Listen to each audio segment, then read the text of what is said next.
Depuis le 24 février 2022, la guerre en Ukraine a donné lieu à un déluge de propagande dans les médias du système. Refusant de voir les racines du conflit, de l'inquiétude russe face à l'avancée des bases américaines de l'OTAN, aux vexations meurtrières subies par les populations russophones du Donbass, les médias n'avaient qu'une seule phrase vissée à la bouche : la Russie ne doit pas gagner. La belle affaire. Cette phrase incantatoire a fait l'impasse sur tout, à commencer par la nécessité première de réinstaurer la paix. Des gamelins de plateau télé ont péroré sur la situation sur le front qu'ils n'ont jamais côtoyé. Le président Poutine, il est comme Gros-Minet, il est là, cette fois-ci je vais me le faire. L'amplitude des erreurs stratégiques commises par le régime Poutine.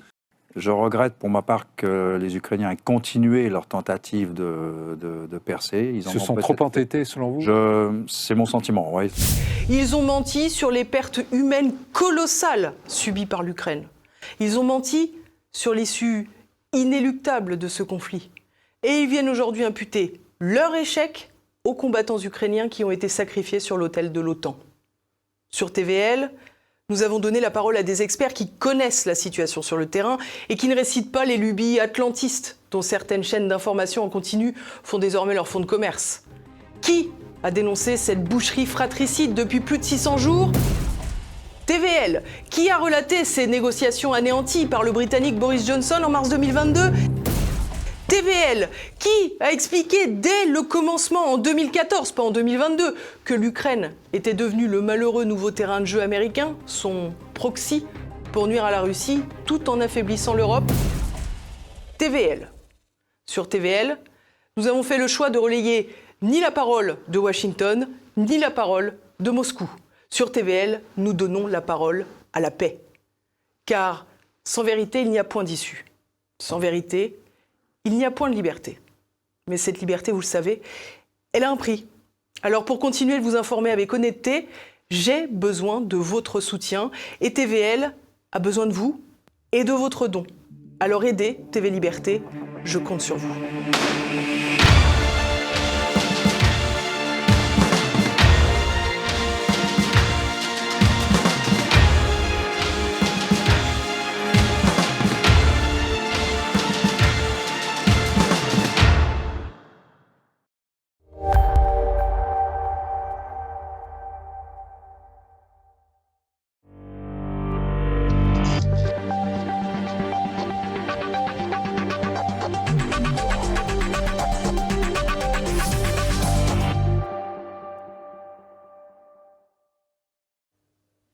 Bonjour à tous, très heureuse de vous retrouver pour ce nouveau numéro du Samedi Politique. Cette semaine, nous allons parler de l'actualité internationale avec le conflit au Proche-Orient, mais aussi celui qui secoue toujours l'Ukraine. Et puis nous parlerons aussi d'Union européenne avec les élections qui se profilent. Mais avant de s'attaquer à ce lourd programme, je vous propose, comme chaque semaine, de contribuer à le succès indéniable de cette émission. Aussi, pensez à la partager, pensez également à la commenter, puisque vous savez que je lis les commentaires.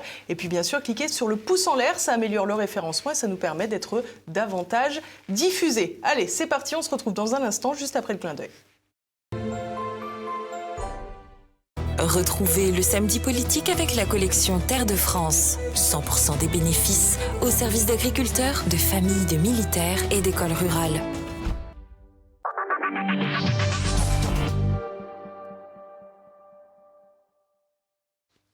Et à mes côtés pour cette émission, François Asselineau. Bonjour monsieur.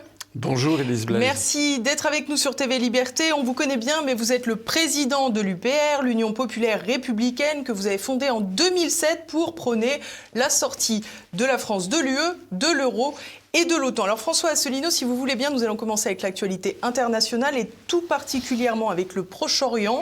Il y a 70 jours, le Hamas frappait Israël. Depuis, Israël poursuit sa riposte sur la bande de Gaza. Quel regard portez-vous aujourd'hui sur ce conflit qui semble ne pas avoir de solution ? Alors, vous me permettrez de me citer, j'ai fait une vidéo qu'on a diffusée sur notre chaîne concurrente UPR TV, que j'ai appelée « Une guerre sans fin » avec un point d'interrogation, dans laquelle j'ai essayé de faire une analyse dépassionnée de cette question.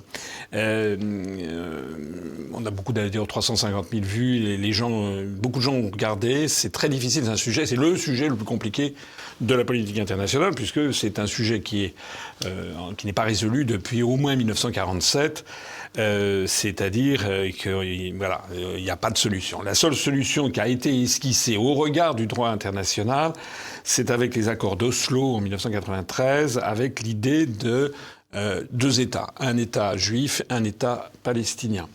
Le problème qui se pose, c'est que nous avons affaire dans les deux camps à des extrémistes.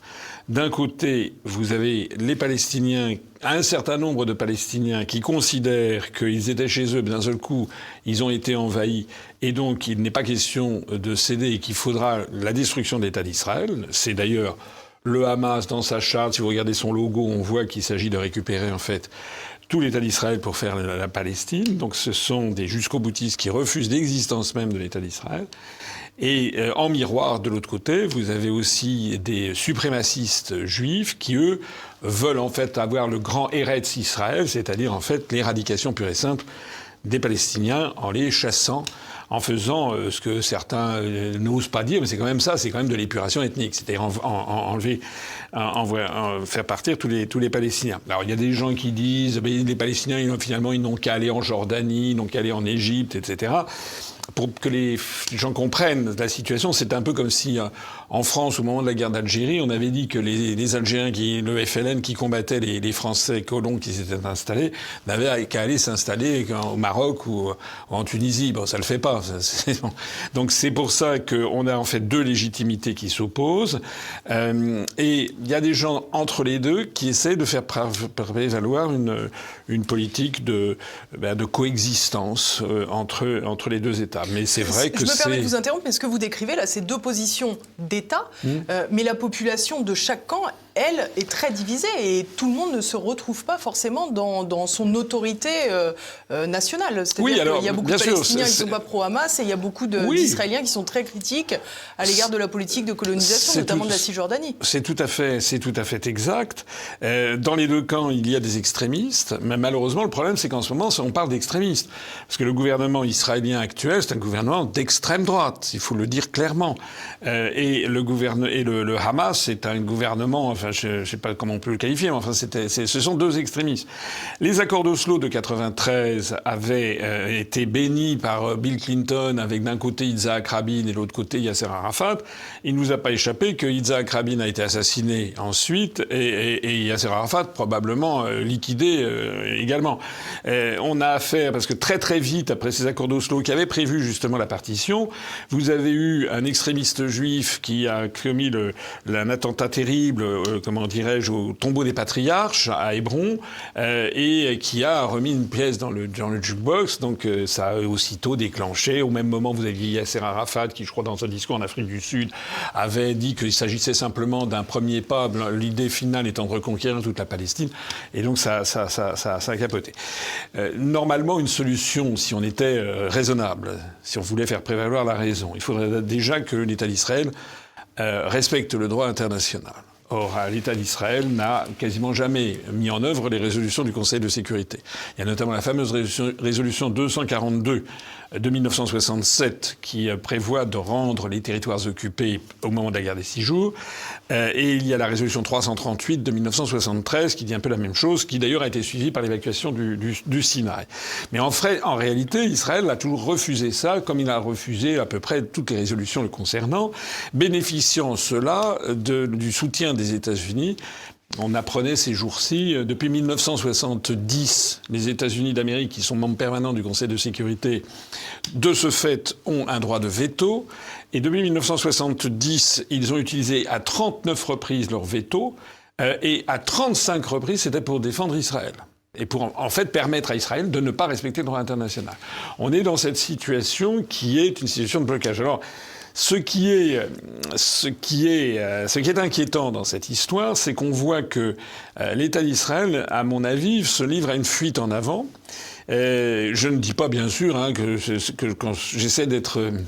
Parce qu'on est très vite suspecté d'être soit d'un côté, soit de l'autre dans cette histoire. Si on essaie d'avoir... Ça ne m'a pas échappé. Bon, ça ne vous a pas échappé. Soit vous êtes considéré comme un antisémite, soit vous êtes considéré comme un sioniste. Enfin, c'est extrêmement difficile de trouver une solution. Moi, je pense que on devrait essayer d'aboutir à cette solution des deux États qui est la version officielle des Nations Unies, d'une part, avait été portée par les accords d'Oslo de 93, d'autre part.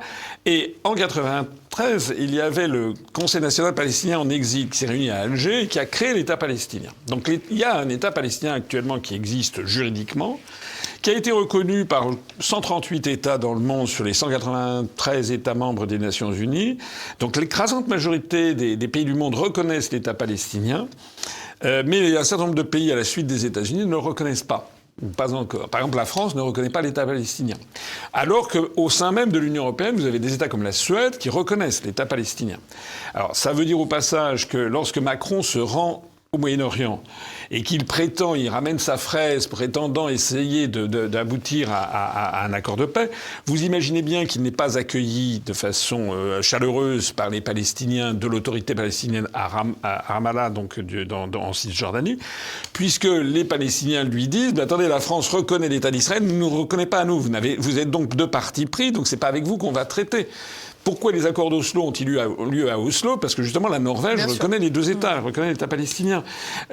Donc la France est mal placée pour cela. Les États-Unis soutenaient de façon inconditionnelle. En France, nous avons également une très forte communauté juive qui est très très largement, pas totalement, mais très très largement soutien inconditionnel de l'État d'Israël. Et donc, le débat, par exemple en France, est un débat extraordinairement difficile, d'autant plus difficile d'ailleurs que maintenant nous avons depuis une trentaine d'années, on a de plus en plus de musulmans qui sont en France et qui eux se rangent derrière la bannière palestinienne. Alors ce qui est nouveau quand même au cours des tout derniers jours, vous l'avez vu, c'est que bien sûr que l'État d'Israël a le droit de se défendre. D'accord, ça c'est sûr. Mais normalement, il aurait le devoir aussi d'obéir aux résolutions du Conseil de sécurité, ce qu'il ne fait pas. Par ailleurs, il y a le droit de se défendre, c'est une chose, mais le droit de se venger, c'est autre chose. Donc il y a eu des atrocités commises par le Hamas, ça c'est tout à fait exact, qui a été absolument épouvantable. Mais on évoque le nombre, enfin c'est toujours des comptabilités macabres de l'ordre de 1000 à 1200 personnes, ce qui est effectivement très important pour l'État d'Israël, qui n'avait pas connu ça depuis, je crois, sa création, autant de morts. Mais là, on en est, alors ça dépend des chiffrages, mais enfin, selon non seulement le gouvernement du Hamas, mais selon également des organisations non gouvernementales, selon l'ONU, etc., selon Médecins sans frontières, selon beaucoup de gens, on en serait entre 17 000 et 22 000 morts côté palestinien. Donc on a un rapport quasiment de 1 à 15, pour pas dire de 1 à 20. Donc là, ça n'est plus se défendre. Là, il s'agit vraiment de quelque chose qui a été qualifié par la Fédération internationale des droits de l'homme, la FIDH, d'un génocide. Moi, la vérité, elle est là. C'est-à-dire, il y a des gens qui évidemment, la communauté juive proteste véhémentement contre ce qualificatif de génocide. Il y a d'autres, la partie palestinienne l'évoque, parle d'évacuation de Gaza. Enfin, voilà. Donc la chose vraiment nouvelle, c'est qu'il y a quelques jours, vous l'avez vu, Joe Biden, le président des États-Unis, a pris ses distances avec Israël en disant en gros que ça suffisait comme ça. Voilà. Et pourquoi ça ? Parce qu'il y a les élections américaines qui arrivent. Et il faut savoir qu'aux États-Unis, aussi où le nombre de musulmans a beaucoup grimpé depuis environ 20 à 30 ans, il y a maintenant une forte communauté musulmane qui, traditionnellement, se rapprochait un peu comme tous les immigrés récents du Parti démocrate. Mais là, quand ils voient le soutien indéfectible des États-Unis à Israël, mais ils ont fait savoir qu'il ne voterait pas pour Biden. Donc Biden sent le vent du boulet. Et donc, vous avez vu, il a dit qu'il reproche maintenant au gouvernement de Netanyahou de refuser la solution à deux États. Et il lui reproche également de faire des bombardements aveugles, c'est le mot qui a été utilisé sur la population de Gaza, parce que moi, je ne suis pas de ceux qui font des comptabilités macabres, mais je suis quand même toujours un peu choqué que dans un cas comme dans l'autre, on fait comme s'il n'y a pas des morts d'hommes et d'enfants et de femmes qui sont voilà. Dans la vidéo dont je parlais, que j'ai mise en ligne, moi je montre deux photos que je trouve très poignantes. C'est deux papas et qui sont tous les deux penchés sur le cercueil d'un enfant. Il y en a un, c'est un juif avec la kippa, et puis l'autre, c'est un musulman avec le drapeau de la shahada. C'est quand même effrayant, ce genre de choses.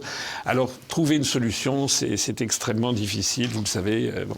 Je vous propose de regarder très rapidement quelques témoignages justement sur la question du droit international sur place.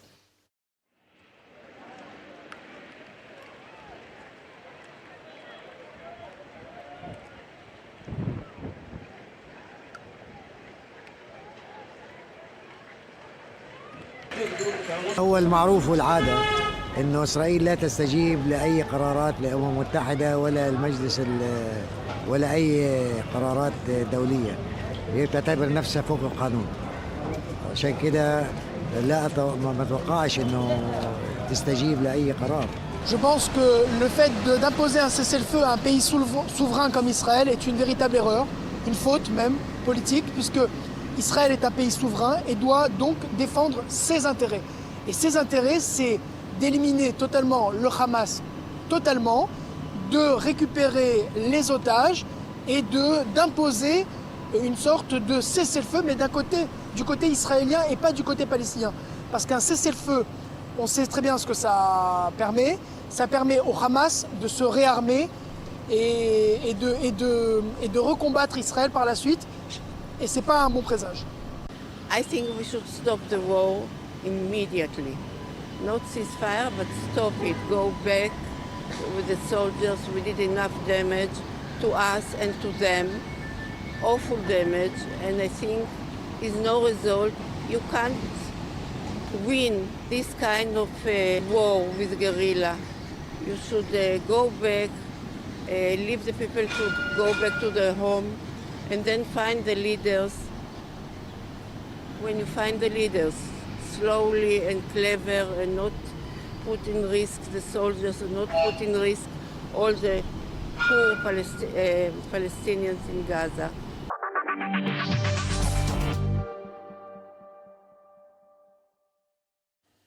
Alors on voit dans ces témoignages quand même que l'opinion publique sur place, elle est très divisée, hein, et contrairement à ce qu'on nous explique en Occident dans les médias, il n'y a pas une unanimité de part et d'autre. De toute façon, vous avez raison, Netanyahou est très minoritaire. D'ailleurs, cette affaire qui est intervenue, d'une certaine façon, l'a remis en selle politiquement, parce qu'il y avait des manifestations monstres contre lui. C'est quand même quelqu'un d'extrême droite qui est minoritaire dans son propre pays. Vous savez qu'il y a des rumeurs insistantes qui circulent, qui ont été nourries d'ailleurs par le New York Times, mais aussi par des déclarations officielles venant d'Égypte, notamment du chef des services de renseignement, qui ont dit, et confirmé par le New York Times, que Netanyahou avait été averti, informé de l'attaque du Hamas. Des gens qui connaissent les lieux savent que l'enclave de Gaza est entourée par des quantités de surveillance, c'est-à-dire qu'un simple lapin qui sortirait est repéré. Comment se fait-il qu'il y a pu y avoir des dizaines et des centaines de personnes qui sont sorties d'un seul coup pour aller faire du massacre? Tout ça, c'est très, très mystérieux. Et en Israël, ce qui est très intéressant, et vous avez raison de le souligner, la parole est beaucoup plus libre en Israël. C'est un pays finalement plus démocratique que la France sur cette question, puisque vous avez un grand journal comme le journal de gauche Haaretz, qui est le premier à poser des questions gênantes sur quel a été exactement le rôle de Netanyahou. Est-ce que c'est pas un Pearl Harbor? C'est-à-dire, est-ce qu'il n'a pas laissé se produire quelque chose pour ensuite se lancer dans une expédition punitive? Parce que pour préciser, il me semble que c'est le plan du Hamas qui a été mis en œuvre le 7 octobre dernier, s'appelait le mur de Jéricho. Et effectivement, il semblerait qu'un dossier soit arrivé jusqu'au service de renseignement israélien et qu'il aurait été négligé ou pas pris au sérieux parce que justement d'une ampleur trop importante. Voilà. Il faut savoir aussi, même si ce sont des vérités qui ne sont pas agréables à rappeler, qui d'ailleurs ne sont jamais rappelées dans les grands médias français, qu'à l'origine du Hamas, vous avez le Qatar et Israël. C'est-à-dire que Netanyahou lui-même a favorisé par l'intermédiaire du Qatar le développement du Hamas. Pourquoi? Parce que pour essayer de diviser les Palestiniens entre la Cisjordanie qui est dirigée par l'autorité palestinienne, avec Mahmoud Abbas qui est considéré un peu comme un mou par rapport au Gazaoui, le Fatah, vu des Gazaouis, le Fatah, et à Gaza, le Hamas qui lui est considéré comme plus dur. Mais en faisant ça, l'idée c'était d'empêcher justement d'introduire un coin entre les Palestiniens pour s'assurer qu'il n'y aurait jamais d'État palestinien. Lorsque Biden dit qu'en fait Netanyahou ne veut pas une solution à 2 États, il a raison. Alors il y a un problème quand même qu'il faut regarder en face. D'ailleurs, le président des États-Unis, pour le coup, je trouve qu'il a dit des choses qui sont intéressantes. C'est d'ailleurs ce que je disais dans ma vidéo il y a 1 mois et demi. C'est que l'idée que le Hamas sera détruit est à mon avis une idée bête. Voilà. Bien sûr qu'ils peuvent détruire le Hamas, mais ça peut durer des années, des années, des années. Mais le problème, c'est que la situation générera de nouvelles générations. Parce que ce qui se passe en ce moment, c'est que les bébés qui vont survivre, ils ont la haine, comme on dit, face à Israël. Donc ça va réintroduire de nouveau des générations. Or, ce qui se passe, c'est qu'Israël devrait faire, ce à quoi il devrait faire attention, c'est ce qu'a dit Biden d'ailleurs. Je le cite parce que c'est quand même le grand protecteur de l'État d'Israël. C'est que l'image d'Israël est devenue catastrophique. Dans les années 50, c'était un État un peu socialisant. Il y avait les kibboutz, il y avait une grande, comment dirais-je, un grand soutien moral à cet État venant notamment en Occident après l'horreur de la Shoah. Il y avait beaucoup de pays occidentaux qui soutenaient, qui trouvaient que c'était normal. Bon, c'était un pays démocratique, c'était un pays un peu socialisant, etc. Maintenant, c'est un pays qui ressemble de plus en plus à l'Afrique du Sud en bout de course. Et qui s'est coupé, en fait, l'image de l'État d'Israël est épouvantable dans 80% de l'humanité. Alors, ce qui est très, très grave pour l'État d'Israël, c'est que il y a des grandes évolutions en ce moment qui se passent. D'abord, des évolutions démographiques. Bon, l'État d'Israël, c'est quand même un petit État, il y a 9 millions d'habitants dans un océan qui l'entoure. Je note au passage, c'est un peu narquois ce que je vais dire, mais qu'en Israël, personne n'est là en train d'expliquer que l'État d'Israël est trop petit et qu'il faut qu'il fusionne avec les 27 pays alentours. Hein. On nous explique que la France doit absolument, parce que dans le monde d'aujourd'hui, on ne pourrait pas, la France toute seule ne pourrait plus. Hein. C'est-à-dire que cette idéologie de la construction européenne, aller dire ça ne marche pas. D'ailleurs, tout à l'heure, vous avez un intervenant qui a parlé de souveraineté. Je pense que l'État d'Israël est un des pays les plus souverains du monde. La meilleure preuve, c'est qu'effectivement, il se fiche complètement des résolutions du droit des Nations Unies, ce que personnellement je désapprouve totalement. Mais donc, la démographie joue contre Israël, l'évolution économique joue contre Israël, la montée en puissance des BRICS, avec l'entrée de l'Arabie Saoudite, de l'Iran, qui va rejoindre les BRICS avec la Chine. La Chine, il faut voir que la Chine est en train de devenir la première puissance mondiale. Vu de Chine, vu de Russie, vu d'Afrique du Sud, vu du Brésil, l'État d'Israël est un État qui applique une politique d'apartheid. C'est comme ça que c'est perçu. Alors, bien sûr qu'on peut dire... Si je peux me permettre, je vous interromps parce que d'aucuns ont fait le comparatif entre l'attentat du 7 octobre et le Bataclan qui s'est produit en France. Alors bien sûr d'une plus petite ampleur, dans tous les cas il y avait des victimes et c'était terrible, mais au ratio population, c'est évident que le 7 octobre était plus important en Israël. Mais je me souviens, beaucoup critiquaient le fait que l'État français avait réagi globalement, si je caricature un tout petit peu, avec des petits ours en peluche, avec des petites bougies, des petites pancartes, comme auparavant avec Charlie Hebdo, avec des crayons et « vous n'aurez pas ma haine », etc. etc. Alors quelque part, ces gens-là, ils critiquaient à l'époque une réponse qui n'était pas vraiment une réponse politique face au terrorisme au Bataclan pour Charlie Hebdo. Et puis maintenant, on critique Israël qui, lui, c'est sûr que c'est un État qui a une réponse très forte. Ah oui, mais là, c'est encore une fois, c'est pas une réponse, c'est plus, encore une fois, je l'ai déjà dit, ça n'est plus la question de se défendre. Là, c'est même plus de la vengeance, c'est du nettoyage ethnique. On voit bien, d'ailleurs, on apprenait, je crois, hier, que le président égyptien Al-Sisi accepte que quelques Gazaouis commencent à venir s'installer en Égypte. Ma question, en fait, c'est qu'est-ce qu'il aurait fallu faire une fois qu'il y avait eu le 7 octobre en Israël? Qu'est-ce que le gouvernement aurait pu faire pour être juste dans sa réponse, si je vous suis? Je ne sais pas, parce que je pense que de toute façon et d'emblée, la position du gouvernement israélien est une position jusqu'au boutiste, avec une volonté qui est en réalité de chasser les Gazaouis, de récupérer tout Gaza, en réalité de coloniser la Cisjordanie jusqu'au bout. On voit bien que ces implantations qui continuent contre le droit international, l'objectif en fait, c'est que de chasser en fait les Palestiniens. Voilà, de ce gouvernement-là. Oui, je ne dis pas de tous les Israéliens. D'ailleurs, dans les Israéliens, Israéliens, il y a des juifs, il y a aussi des musulmans, il y a aussi des chrétiens. Et il y a actuellement un suprémacisme juif qui d'ailleurs... Il y a aussi des chrétiens à Gaza. Oui, qui d'ailleurs se traduit contre les chrétiens eux-mêmes, qui maintenant sont malmenés à Jérusalem. Vous avez peut-être vu cette lettre du patriarche arménien. Donc il y a quand même une volonté de fuite en avant, je pense, de l'État d'Israël. Et ça n'est jamais bon, une fuite en avant, parce qu'il devrait regarder le coup d'après. Voilà. Et le coup d'après, comme je le disais, les évolutions dans le temps, les évolutions des puissances économiques, des puissances militaires, de la démographie. Regardez ce qui est en train de se passer, on va en parler, je suppose, dans quelques instants, en Ukraine, où en fait on se rend compte que l'OTAN, les États-Unis vont être battus. Je pense qu'Israël devrait vraiment faire très attention à quand même se dire que c'est un État parmi 193 États du monde et qui doit quand même tenir compte de la communauté internationale et qui est voilà. Or le gouvernement actuel israélien ne semble pas du tout sur cette longueur d'onde. Donc voilà, moi ce que je vois, c'est que les évolutions, c'est intéressant la position américaine parce que c'est quand même là que se joue beaucoup de choses en fait. Voilà. Alors justement, la position américaine, elle n'est pas unanime non plus. Le président Biden a pris, il est vrai, quelques distances, ou du moins l'entourage l'a poussé à le faire, quelques distances à l'égard de la position israélienne et de l'action israélienne. Pour autant, il y a aussi d'autres personnes qui pousseraient à plus de soutien, notamment sur la question financière. Oui, qu'est-ce que vous voulez que je vous dise? On peut en parler pendant des siècles de cette affaire. Il y avait, je ne sais plus qui est-ce qui avait dit, je me demande, c'est pas Mme Begin qui avait dit que c'était une guerre sans doute une guerre de 100 ans. Mais je ne peux pas. Si vous voulez, il y a comment dirais-je, je connais quelqu'un qui s'appelle Frédéric Ancel, qui est un penseur intéressant. Je l'avais connu. Il avait sorti un livre qui était intéressant. Ça s'appelle Géopolitique de Jérusalem.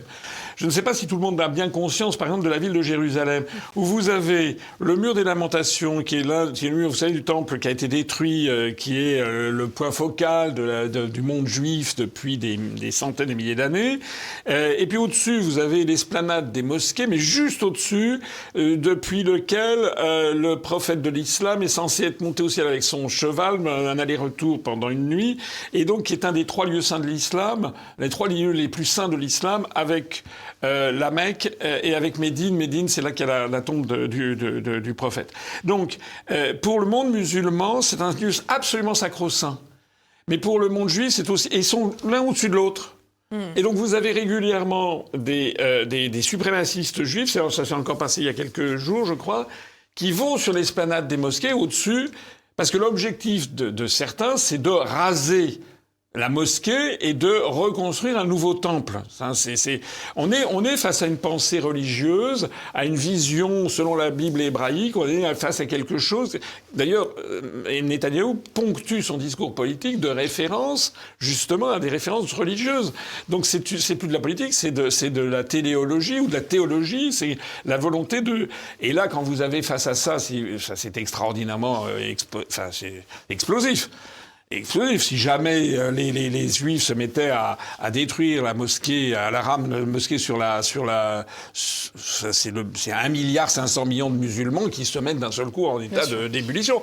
Donc on est il faut faire, toutes les passions humaines sont ici portées au plus vif et voilà. Et quelqu'un comme Yitzhak Rabin qui avait essayé justement de ménager a été assassiné. Bon, moi, ce que j'avais apporté au débat, ce que je suggère, ce qu'on devrait faire, nous, la France, d'abord, à être assez modeste, parce que, bon, on n'est pas non plus à en donner des leçons de morale à tout le monde. Bon, la première chose, c'est que d'abord, la France devrait reconstituer une armée digne de ce nom. Bon. Vous avez vu, quand on a voulu aller au secours des populations de Gazaouis, on a envoyé un navire, on pouvait traiter 5 blessés. Non, c'est honteux.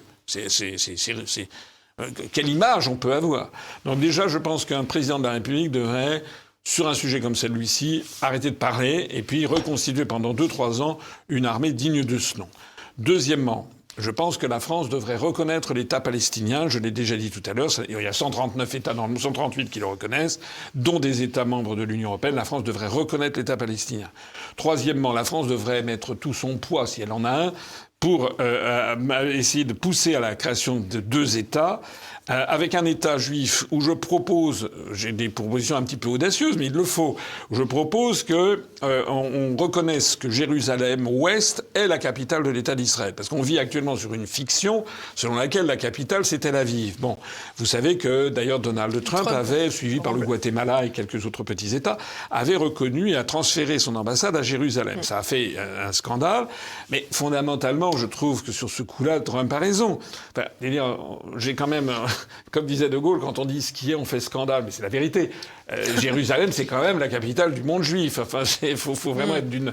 Donc, moi, j'aime bien... Je pense qu'il faut bâtir une politique internationale sur les réalités. Donc, je pense que la France devrait reconnaître l'État palestinien, avec comme capitale Jérusalem-Est, reconnaître l'État juif, ça c'est déjà fait, mais avec reconnaître que la capitale est à Jérusalem-Ouest.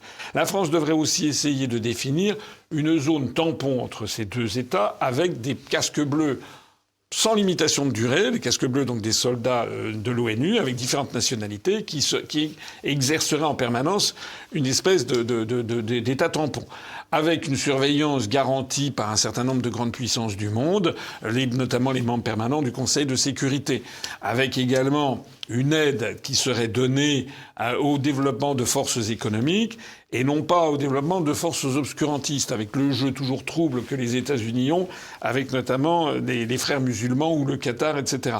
Bon, voilà ce que je mets au débat, mais pour cela, il faudrait que l'on ait de part et d'autre des personnes qui veuillent la paix. Or, c'est malheureusement, il y a beaucoup de citoyens israéliens juifs qui le souhaitent. Bon. Il y a aussi des Palestiniens qui le souhaitent, voilà. Mais les passions sont exacerbées de part et d'autre. Voilà ce que je peux vous dire. C'est pas vous ni moi, et malheureusement, Élise, qui avons la clé de l'affaire. En tout cas, ce qui est certain, c'est que la France était beaucoup plus respectée du temps de De Gaulle. Parce que la France avait une position beaucoup plus équilibrée. Maintenant, la France a une position totalement déséquilibrée. Et comme on n'a pas les moyens, ça veut dire qu'on n'est plus écouté, en fait. Voilà. Macron, par exemple, quand il s'est rendu récemment là en Arabie Saoudite, vous avez vu, c'est un nouveau désastre. Mohamed Ben Salman n'est même pas allé le voir. Il devait se rencontrer avec des représentants des Émirats, etc. Personne n'a porté attention à Macron. Alors que Vladimir Poutine, vous avez vu, s'est rendu en Arabie Saoudite, vous avez vu avec quel faste il a été reçu. Voilà. Donc il y avait également Xi Jinping qui était allé en Arabie Saoudite il n'y a pas très longtemps, qui a été reçu avec un faste extraordinaire. Donc actuellement, il y a un grand jeu qui est en train de basculer. Le monde occidental est en train de perdre pied, même les États-Unis, et d'être remplacé par notamment la montée en puissance des BRICS. Et de ce point de vue-là, j'insiste encore une fois sur le fait qu'il devrait y avoir... et il y en a d'ailleurs, hein, des citoyens israéliens juifs et de la diaspora juive qui devraient quand même se dire qu'il ne faut pas que la politique actuelle de l'extrême droite israélienne est une politique, à mon avis, qui mène à une impasse. On va fermer ce volet sur la question proche-orientale, si vous voulez bien, pour s'intéresser à présent à l'Ukraine. Vous avez évoqué tout à l'heure le nom de Vladimir Poutine. Il a donné récemment, jeudi, plus exactement, un entretien. Il a évoqué l'état des lieux du front ukrainien. Ce que je vous propose, c'est de l'écouter tout de suite. Практически по всей линии соприкосновения наши вооруженные силы, скажем скромно, улучшают свое положение. Практически все находятся в активной стадии действий, в активной стадии. И на всем протяжении идет улучшение положения наших войск. Достаточный для того, чтобы не просто уверенно себя чувствовать, но и идти вперед. И этот запас прочности, мы же тоже много раз об этом говорили, но, повторю, обеспечен несколькими составляющими.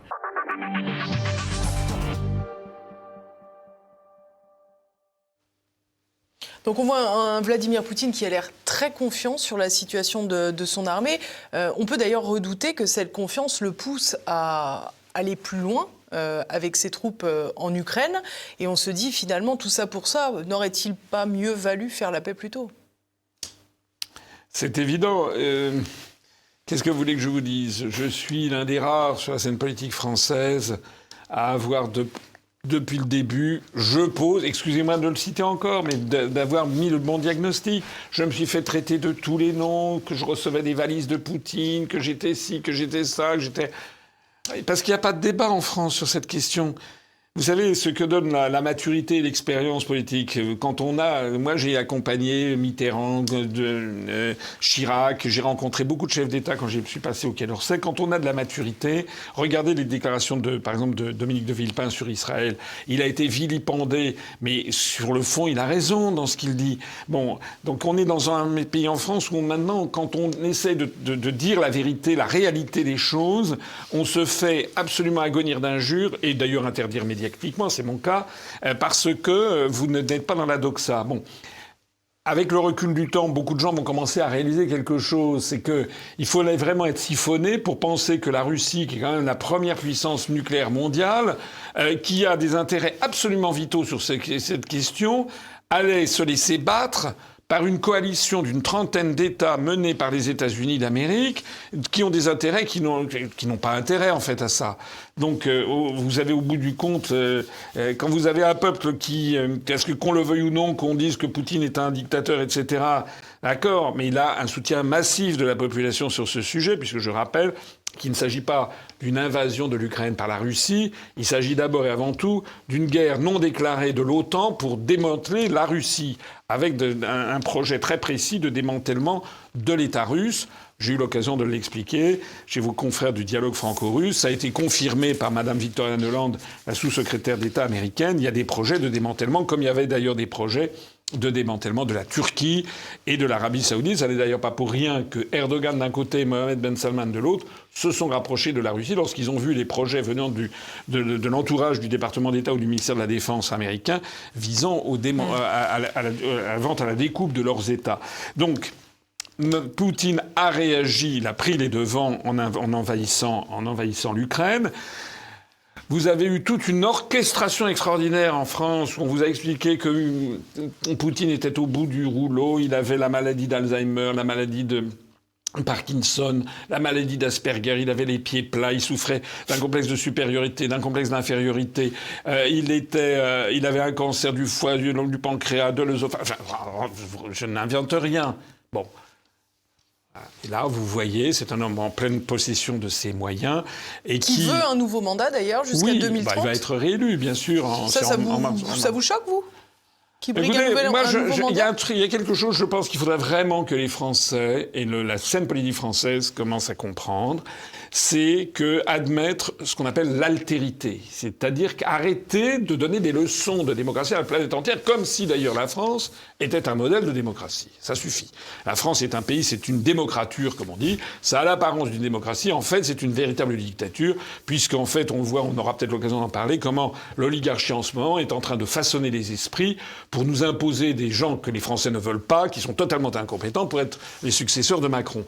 Donc, il se trouve que ça plaise ou pas, Vladimir Poutine restera dans l'histoire russe comme un des très très grands dirigeants de l'histoire russe. Voilà, quelqu'un comme au niveau de Pierre le Grand, de la grande Catherine de Russie, au niveau de Lénine. Bon, Lénine, on en pense ce qu'on veut, mais c'est quand même un des grands dirigeants de l'histoire russe. Et puis après, il y a Vladimir Poutine, qui est un type qui a quand même redressé la Russie d'une façon absolument incroyable, en l'espace de 20 à 30 ans. Bon, normalement, la France, là aussi, devrait appliquer cette espèce d'aphorisme que De Gaulle avait dit à Perfit. Il avait dit à chaque fois dans l'histoire de France où la France a été en bon terme avec la Russie, ça a été des grands moments de notre histoire. Il remontait même au mariage de Henri Ier avec Anne de Kiev, donc au XIIe siècle. Et à chaque fois que la France a été en mauvais terme avec la Russie, ça a été des mauvais moments. Il dit ça en 1965, au moment où il va lancer la politique de détente. C'est De Gaulle qui l'a inventé. Et quand il a créé la commission mixte franco-soviétique, il y a des gens, bien sûr, qui l'ont traité de tous les noms, il y a des gens qui l'ont dit qu'il recevait des valises de Brejnev, je sais pas. Ah oui. Mais non, il avait compris, De Gaulle, que le rôle de la France, c'était d'essayer de faire le jeu de l'équilibre entre les nations, le concert des nations qui est apparu après la guerre de 30 ans, notamment avec les traités de Westphalie, de Münster et d'Osnabrück. Donc De Gaulle, il avait compris que c'était le jeu que la France devait faire. Normalement, aujourd'hui, la France n'aurait jamais dû prendre de sanctions contre la Russie, qui d'ailleurs se révèlent être des sanctions contre l'Allemagne et la France. La France aurait dû maintenir le dialogue. La France devrait essayer d'entretenir des bonnes relations. La France aurait dû demander à ses entreprises de rester en Russie.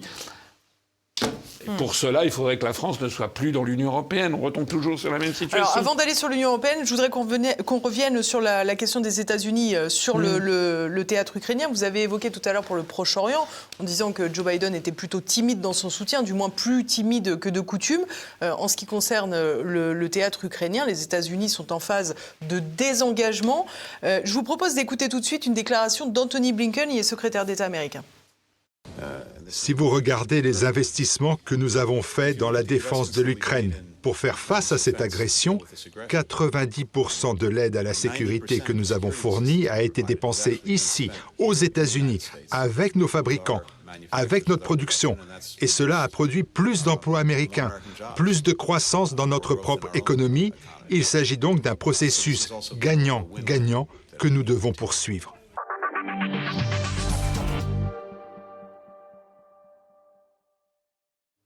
Alors cette déclaration a fait beaucoup réagir, un processus gagnant-gagnant pour les États-Unis. On a envie de dire business is business, quoi. C'est d'un cynisme effarant. Mais c'est bien typique des États-Unis d'Amérique, parce qu'en fait, il s'agit de faire tourner le complexe militaro-industriel, ça n'a rien de très nouveau. Il s'agit peut-être aussi d'effacer quelques traces de laboratoires qui avaient été avec des armes non conventionnelles, bactériologiques ou autres. Il s'agit peut-être aussi d'effacer quelques traces laissées par Hunter Biden et Biden lui-même en Ukraine. Enfin, tout ça, excusez-moi, c'est absolument dégueulasse, parce que vous vous rendez compte le cynisme de cette déclaration, alors même qu'il y a des centaines de milliers d'Ukrainiens qui sont morts. Enfin, c'est une honte absolue. Et la France participe de cette affaire. Il est en train de se passer ce que j'avais dit depuis 1 an et demi, qui est en train de se réaliser. On a eu des quantités d'experts de bidons de plateaux qui sont allés sur BFM, sur LCI, qui avait été rebaptisé, vous savez, sur Internet LCU, la chaîne ukrainienne, ou LCIA. On a eu sur des chaînes de télévision des gens qui nous ont expliqué que la Russie allait être battue, etc. Vous savez, je vais remarquer quelque chose à Paris. À Paris, dans les mairies, elles avaient mis elles s'étaient éclairées en bleu et jaune. La mairie du 11e arrondissement, sur toute la façade, c'était le drapeau ukrainien. Pareil sur l'hôtel de ville. Hier soir, je passe devant l'hôtel de ville de Paris et la mairie du 11e arrondissement, c'est fini. Discrètement, profitant des décorations de Noël, hop, on a rangé le truc. C'est-à-dire que on est dirigé en France par une classe politique qui a un poids chiche dans la tête. La seule chose qui compte, c'est faire carrière en étant les larbins du narratif américain imposé par les médias. On a des quantités de gens qui se sont mis à la remorque de l'Ukraine. L'un des derniers d'entre eux, n'étant pas le moindre, c'est M. Bardella lui-même, qui a expliqué qu'on avait été beaucoup trop naïf avec la Russie, qu'il fallait soutenir l'Ukraine. Bardella, 28 ans, aucune expérience diplomatique de quelque nature que ce soit. Mais M. Bardella, je suis désolé, c'est un larbin, c'est comme Mélanie. Mélanie, c'est la même chose. Elle avait dit dans son programme de gouvernement qu'il fallait soutenir l'Ukraine. C'est pas des dirigeants, ça. Ça, ce sont des domestiques. Ça, c'est facile aussi. C'est quand on est à l'exercice du pouvoir qu'on se rend compte des réalités aussi. Mais non, comment ça Moi, je ne suis pas dans l'exercice du pouvoir. Je mets au défi qui que ce soit de me mettre en défaut par rapport à la réalité des événements. Mais M. Bardella n'est pas dans l'exercice du pouvoir non plus. Donc vous avez toute la pseudo-opposition qui est là lorsqu'il y a eu le vote au Parlement européen pour voter 50 milliards d'euros supplémentaires à l'Ukraine. Les députés européens français, ils ont tous voté pour, y compris LFI. Les seuls qui n'ont pas voté pour, c'est le Rassemblement national, mais ils n'ont pas voté contre, ils se sont abstenus. Ils n'ont pas voté pour, en tout cas. Ils se sont abstenus. Pourquoi s'abstenir ? Moi, je peux vous dire que si nous, on a des députés européens le 9 juin prochain, et il suffit de dépasser 5%, ça devrait quand même normalement pas être la mer à boire. Mais je peux vous dire que si on a 5-6 députés UPR, dans ce genre de situation, on votera contre le transfert, enfin, je pense que d'ici là, ça sera peut-être réglé, mais on votera contre le transfert de 50 milliards, encore une fois, au gouvernement de Kiev. Il y a aucune réflexion saine est autorisée dans les médias sur ces questions. Alors, ce qui est drôle, c'est triste en fait, c'est que vous avez des gens il y a des gens compétents en France. Bon. Il y a quelques experts qui sont compétents, mais ils se réfugient, ils ne sont invités que sur Internet, sur certains, donc par exemple chez vous notamment, vous faites je vous l'ai déjà dit, mais c'est pas pour vous flatter, c'est la vérité. Flattez-moi. Non, vous faites un bon travail, mais normalement, excusez-moi, ce que nous faisons ici devrait avoir eu lieu depuis des mois et des mois sur TF1, sur France 2, sur RTL, Europe 1, etc. Non, on a toujours une doxa. Et le problème, c'est que nous avons une classe politique française qui s'est complètement couchée devant ce narratif, y compris M. Zemmour, y compris Mme Le Pen, M. Bardella, Mme Marion Maréchal, tout le monde, M. Mélenchon, tout le monde s'est couché. Donc le problème, c'est que maintenant, on est en train de voir quelque chose d'énorme arriver. Ce qui est énorme, c'est la défaite des États-Unis et de l'OTAN face à la Russie. La Russie toute seule, avec l'armement un peu fourni par la Corée du Nord et un petit peu des drones aussi venant d'Iran. Mais fondamentalement, la Russie toute seule, qui a encaissé le choc d'une trentaine d'États.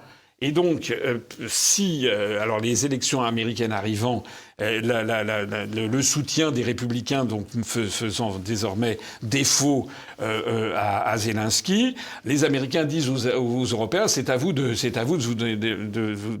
payer. Mais Emmanuel Macron est ravi de cette situation. Je vous propose qu'on l'écoute. Justement, il est intervenu jeudi pour parler de ce soutien de la France à l'Ukraine.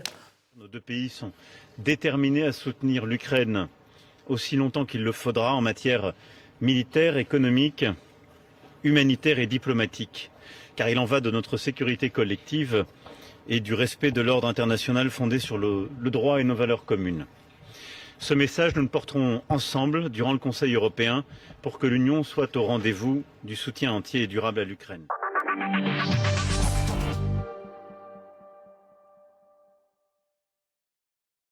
Alors là, une fois n'est pas coutume, c'est pas Ursula von der Leyen qui parle, c'est Emmanuel Macron, président français depuis le perron de l'Élysée. Oui, il lit un document qu'il n'a pas écrit. Mais Macron il lit un téléprompteur. Ce qu'il faut bien comprendre, c'est que Macron n'est pas maître de ses décisions.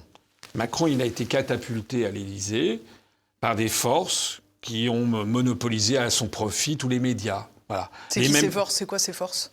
Toute l'oligarchie, les milliardaires qui détiennent les grands médias, l'oligarchie qui fixe le narratif, c'est ça la vérité.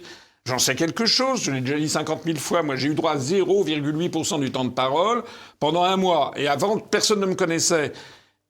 Et après, il y a des gens, j'ai fait un peu moins de 1%, il y a des gens qui ricanent en disant « Ah oui, mais sinon vous avez fait 1%, vous comprenez, les Français ont tranché. » Non. Quand on est arrivé au moment de l'élection du premier tour en 2017, il y avait peut-être 4 à 5% des Français qui me connaissaient vraiment. Voilà, donc j'étais pas le seul, il y a d'autres personnes, je sais pas, Jean Lassalle, Nathalie Arthaud, donc qui n'étaient pas connus ou très peu connus. Mais il y a eu un bombardement médiatique en faveur de Macron, enfin tout le monde le sait. Et en 2022, il a été réélu sans campagne électorale, sans que personne ne lui demande son bilan, y compris Madame Le Pen, qui lui a absolument rendu sa réélection très facile. Après la crise du Covid, l'ouverture de l'Ukraine, il fallait faire un examen pour que les Français aient compris le bilan. Le bilan, il parlait bien quand même. Pourtant, il a été réélu. Oui, il avait aggravé de 1 000 milliards d'euros l'endettement public.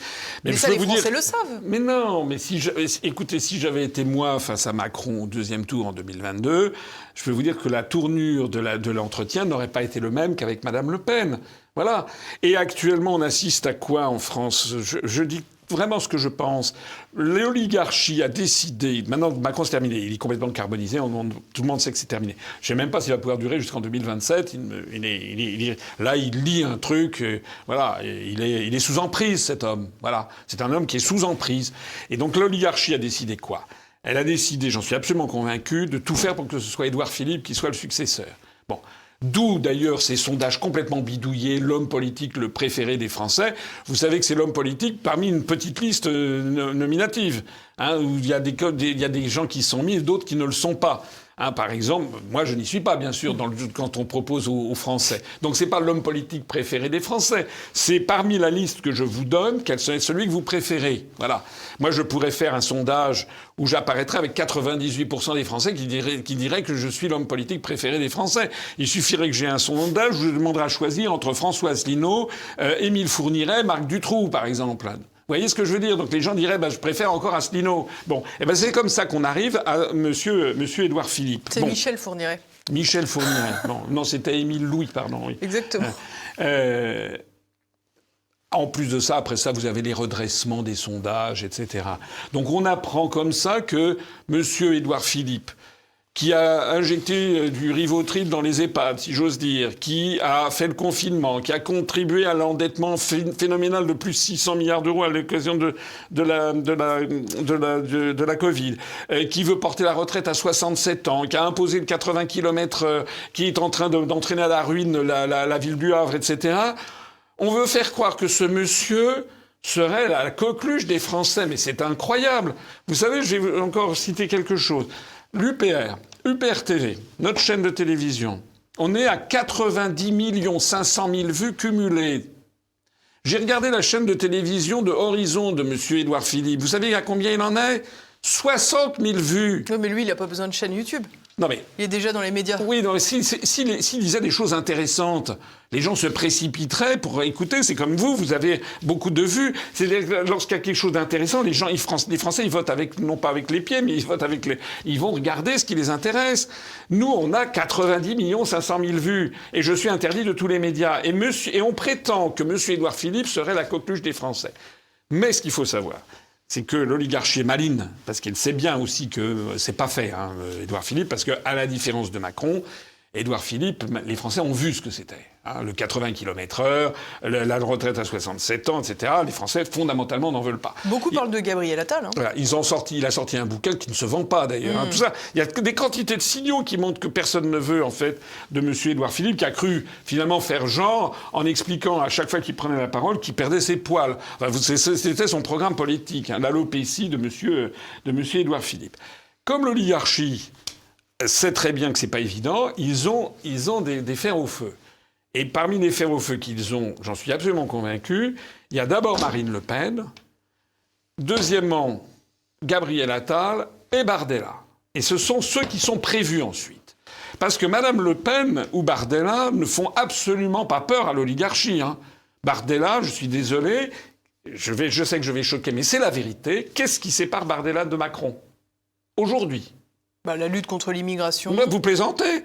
Il est allé aux rencontres de Saint-Denis, il a trouvé finalement, il n'y aura pas de référendum sur l'immigration. Puis, de toute façon, ça veut dire quoi, le référendum sur l'immigration? Pardonnez-moi, là, vous n'êtes pas juste. Ils ont quand même contribué à voter la motion de rejet à l'Assemblée nationale. Il faut donner un semblant d'opposition. Oui, d'accord. Vous n'êtes pas là pour sonder les reins et les cœurs non plus. Oui, vous voulez qu'on parle de ce qui vient de se passer, qu'on a appris il y a 48 heures? Madame Meloni en Italie, elle a été élue par les Italiens, elle avait un programme, c'était beaucoup plus que Bardella et Le Pen. Elle avait dit blocus contre tous les immigrés, blocus naval. Vous savez ce qu'elle vient d'annoncer? Elle a annoncé qu'elle allait, au cours de l'année 2024, faire entrer 452 000 nouveaux migrants en Italie, dans le cadre de la migration légale. Alors si ça, c'est pas de la cocufication énorme d'un électorat, c'est quoi? Eh bien, pourquoi? Moi, j'avais... Excusez-moi encore. Nous, on est en France, on n'est pas en Italie. Mais Mélanie, j'avais encore une fois que les gens qui me suivent regardent ce que j'avais dit il y a un peu plus d'un an, quand Mme Meloni est arrivée au pouvoir. Vous aviez Mme Le Pen, M. Bardella, M. Dupont-Aignan, M. Zemmour, Mme Marion Maréchal, etc. Tout le monde s'était félicité à droite et à extrême droite. C'était enfin, on allait avoir une autre Europe, on allait tendre le cou à l'immigration. Et puis vous aviez à gauche les pleureux, c'était la petite fille de Mussolini. Le journal L'Humanité avait titré « Les fascistes aux portes du pouvoir ». Sur la scène politique française... Mais allez vérifier si ce que je dis est vrai ou faux. J'avais été le seul à dire, Madame Meloni, ça sera un non-événement.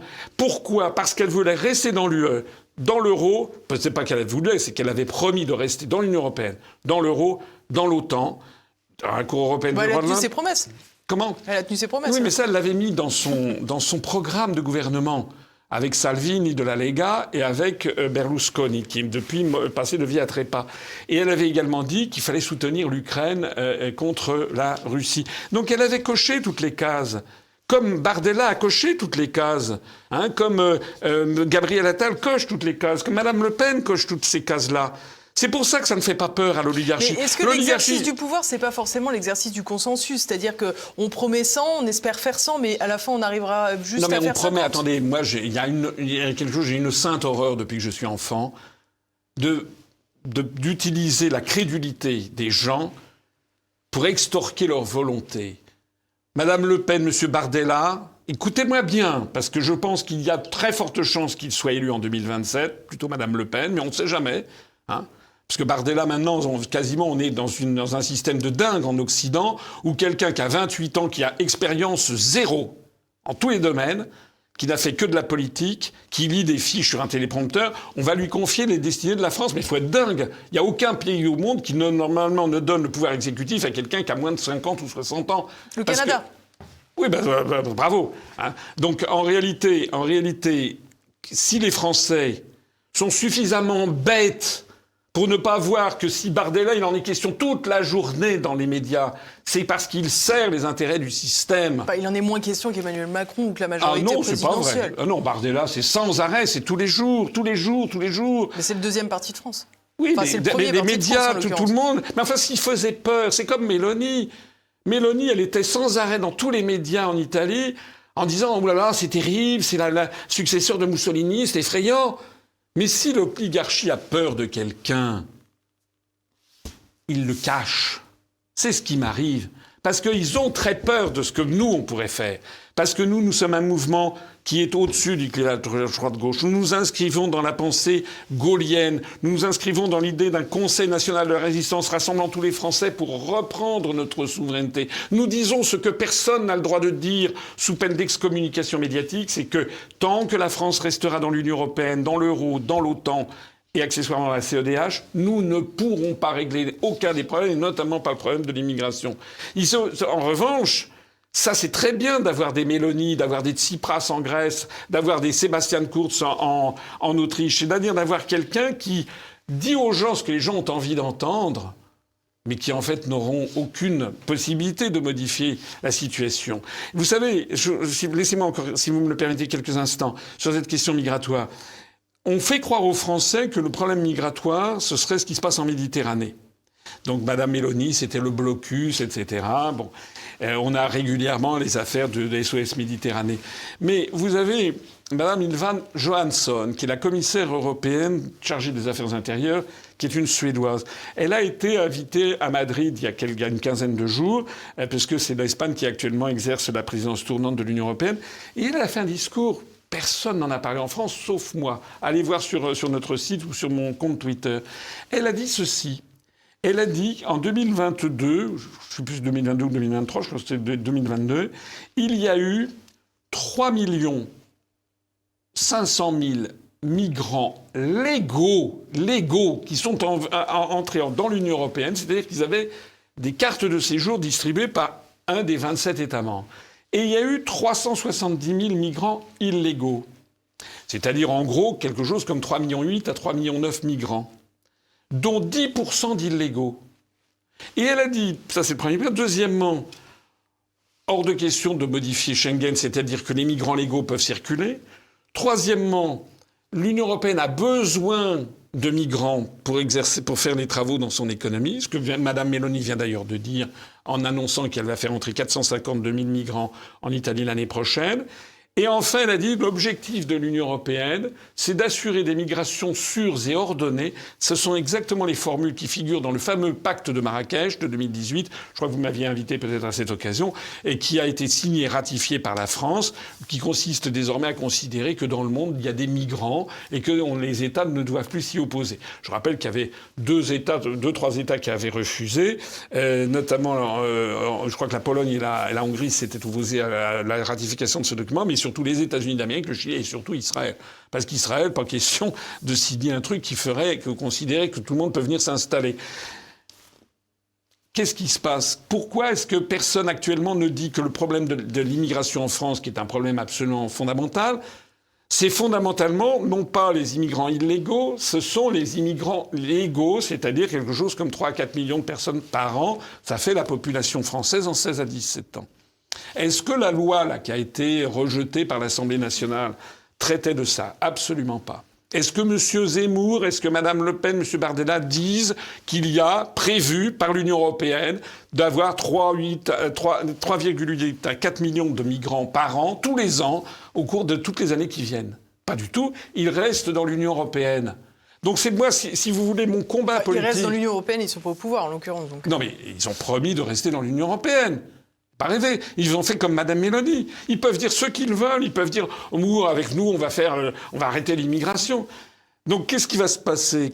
C'est quoi ce qui va se passer? Si les Français ne réagissent pas, les Français ne comprennent pas que ce qu'ils entendent dans les médias, c'est de la foutaise, c'est de la manipulation. Si les Français se précipitent pour aller voter Bardella, ou pour Rassemblement National, ou pour voter pour Marion Maréchal aux Européennes, il va se passer quoi? Le RN aura, au lieu d'avoir, 21, 22 députés, ils en auront 23, la belle affaire, et ça changera quoi? Rien.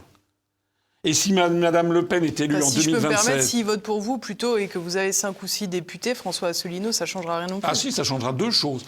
Premièrement, c'est que nous, on fera du scandale tous les jours, à chaque fois qu'on le pourra, au Parlement. Comme l'avait fait Nigel Farage. Moi, je prendrai la parole au Parlement européen et je dirai ce que j'ai à dire. Je dirai notamment qu'il faut poursuivre en justice Mme von der Leyen, parce que l'affaire des 41 milliards d'euros d'achats passés à Pfizer, elle va falloir qu'elle rende gorge. On poursuivra également, on essaiera de demander la poursuite de quelqu'un comme Thierry Breton, commissaire européen chargé du marché intérieur, qui, vous avez vu, a fait le Digital Security Act, qui essaie de censurer Internet. Ça n'a plus aucun rapport avec ses fonctions. Et puis ce que nous demanderons également, c'est qu'on exigera la fin des versements d'argent à l'Ukraine. On demandera également l'arrêt des négociations de l'élargissement, parce qu'on n'en a pas encore parlé, mais c'est ce qui est en train de se passer. C'est que Macron... Vous vous rendez compte que Macron a donné son feu vert à l'entrée, au début des négociations avec l'Ukraine dans l'Union européenne. La FNSEA, qui était pourtant un soutien de la politique européenne de la France depuis des décennies, a dit... Si l'Ukraine entre dans l'Union européenne, c'est la fin de l'agriculture française. Un think tank britannique a calculé que si l'Ukraine entre dans l'Union européenne, ça va coûter 186 milliards d'euros sur 10 ans, sur les 10 premières années. C'est-à-dire pour la France, qui paye pas loin de 20%, 36 milliards, 3,6 milliards par an, pour en fait détruire notre propre agriculture. Voilà ce qui va se passer. Donc nous, si on a des députés, on fera du scandale sur ces questions. Et puis fondamentalement, il y aura aussi autre chose. C'est que les grands médias, je les appelle, ils sont grands par leur auditeur, ils sont pas grands par leur éthique, ça c'est le moins que l'on puisse dire. Mais TF1, France 2, Europe 1, France Inter, etc., ne pourront plus matériellement nous dire, Monsieur Asselineau, on vous invite pas, parce qu'actuellement, c'est facile de dire, vous n'avez pas de mandat électoral. Bon, là, si on a des députés dont je serai, ils seront bien obligés de m'inviter. Voilà. Et c'est justement ça qu'ils ne veulent pas. C'est pour ça d'ailleurs que je vois que les médias font tout pour, en ce moment, pour les européennes. On commence à parler de... Nous, je suis tête de liste aux européennes. Il n'en est jamais question, ni dans les... Quand vous avez le journal Le Monde qui a fait des articles en disant les têtes de liste, je n'y suis pas, ni dans les sondages. Je ne suis pas référencé dans les sondages. Donc les gens qui me suivent... J'en vois beaucoup de gens... De plus en plus, je fais des réunions publiques qui ont beaucoup de succès. Il y a des gens qui disent « Ah oui, c'est vraiment bien, etc. » Mais bon, vous n'y arriverez pas, vous avez vu, vous êtes... dans les sondages, vous n'apparaissez même pas. On a fait 1,2% en 2019. Depuis lors, tous les narratifs se sont effondrés. L'Europe, c'est la paix, l'Europe, c'est la sécurité, l'Europe, c'est le niveau de vie, l'Europe, c'est l'état de droit. Tout ça, ça s'est effondré. Il y a de plus en plus de gens qui viennent nous voir... Et donc, il est absolument essentiel pour l'oligarchie d'essayer de nous cacher. Normalement, aujourd'hui, on a fait 1,2% il y a 5 ans. À mon avis, normalement, on est entre 3 et 5 actuellement. Mais c'est caché. Et on le sait, on a chez nous des adhérents qui ont reçu des appels téléphoniques d'instituts de sondage, qui ont dit, voilà, c'est un sondage pour les européennes. Ah bon, très bien. Donc, monsieur ou madame, en 2019, vous avez voté pour quelle liste? Donc, ce sont des gens de chez nous. Mmh. Donc, il dit, on a voté UPR Asselineau. Très bien. Et en 2024, vous allez voter pour quelle liste? Alors, ils disent UPR Asselineau. Ah oui, mais non, j'ai pas ça sur ma liste, répond Mais c'est comme ça que ça se passe. Alors, mais on a eu plusieurs témoignages. On en a même filmé un avec un maire. Vous trouverez ça sur notre chaîne, qui est un maire d'un village de la Nièvre qui a porté témoignage. justement, sur le fait qu'on lui demandait de quel parti politique, il n'y avait pas l'UPR. Bon. Eh bien, à ce moment-là, vous avez l'Institut de sondage, l'enquêteur de l'Institut de sondage qui dit j'ai pas l'UPR sur ma liste, alors je vous propose, vous mettez Bardella, ou alors vous mettez Dupont-Aignan, ou alors vous mettez autre. C'est comme ça que ça se passe. Vraiment, hein, c'est comme ça que ça se passe en France en 2023. Et après ça, vous avez en plus de ça les redressements. Hein. C'est-à-dire, on va dire, tiens, on va lui mettre 2-3 points en plus.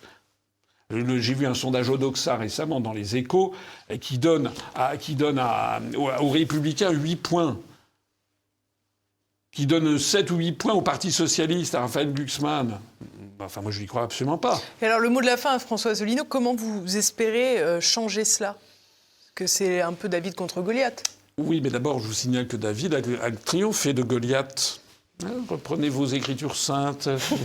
Et puis, deuxièmement, parce qu'il y a quand même une prise de conscience de plus en plus de Français. Moi, je vois d'ailleurs dans mes réunions publiques, la moyenne d'âge monte beaucoup. Alors, avant, on se flattait, il y avait beaucoup de jeunes, mais en fait, il y a quelque chose qui est très important, c'est qu'on a de plus en plus de femmes, de plus en plus de personnes de retraités. Pourquoi ? Parce que il y a encore 5 ou 7 ans, et à fortiori avant, l'idée de sortir de l'Union européenne paraissait une idée extrémiste. Et maintenant, c'est l'inverse. C'est l'idée de rester dans l'Union européenne qui apparaît comme une idée extrémiste. Parce que vouloir faire entrer la Géorgie, l'Ukraine, comme ça vient d'être décidé, hein, la Moldavie, etc., c'est des dizaines et centaines de milliards d'euros. Et les Français comprennent que ça ne va plus du tout. On est devenu un bateau ivre. Et donc, de se remettre de plus en plus, l'instinct de survie du peuple français s'est réveillé. Et puis, il y a des gens qui se renseignent de plus en plus sur Internet. Je voudrais vous prendre l'exemple récemment de la Slovaquie. La Slovaquie, il y a un type qui s'appelait Robert Fico. Alors ça s'écrit Fico, ça se dit Fico, qui a été Premier ministre slovaque, avait ensuite perdu les élections, et puis là, qui s'est représenté. Et lui, il voulait arrêter le soutien à l'Ukraine. Donc il était interdit de tous les médias slovaques. Bon. Il a fait sa campagne uniquement sur Internet. Il a été élu Premier ministre. Donc je ne vois pas pourquoi, c'est pareil d'ailleurs avec Narendra Modi en Inde il y a quelques années, je ne vois pas pourquoi les Français seraient plus bêtes que les Slovaques ou que les Indiens. Et les Français doivent aller massivement sur Internet, chez vous, chez d'autres, mais et se faire une opinion par eux-mêmes en ayant bien compris que les médias leur poussent non pas la vérité, mais une fausse réalité qui est celle qui convient à ceux qui détiennent les médias pour maximiser leur intérêt personnel et le profit de leur entreprise. Merci beaucoup François Asselineau, ça sera le mot de la fin. Merci à tous de nous avoir suivis pour cette nouvelle émission. Si vous ne l'avez pas déjà fait, je compte sur vous pour laisser vos commentaires, pour partager bien sûr cette vidéo. Et puis pensez, là encore, si vous ne l'avez pas déjà fait, à cliquer sur le pouce en l'air pour améliorer le référencement et donc notre succès. Je vous donne rendez-vous la semaine prochaine, on parlera plutôt de santé publique. Portez-vous bien d'ici là, à bientôt.